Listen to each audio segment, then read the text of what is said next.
Alright guys, I'm at the most famous hike in Argentina. It's called Fitz Roy. As you can see, it's in Patagonia, and the brand Patagonia, which is my cap right now, the mountain shape, is actually from Fitz Roy.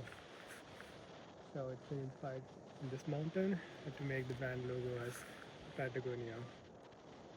While I'm here, just wanted to do a fit check.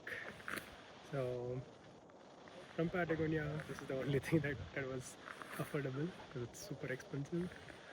But apart from that, thanks to Thanksgiving shopping, I was able to buy my raincoat or a windproof from Colombia.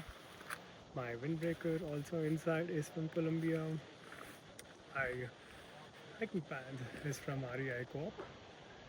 My boots is also from Colombia. So it looks like I'm branding Colombia in Patagonia. It's in Cowport, right?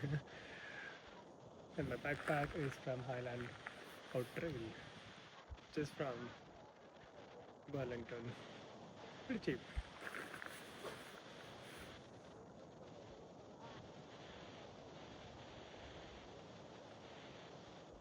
Yep, love it.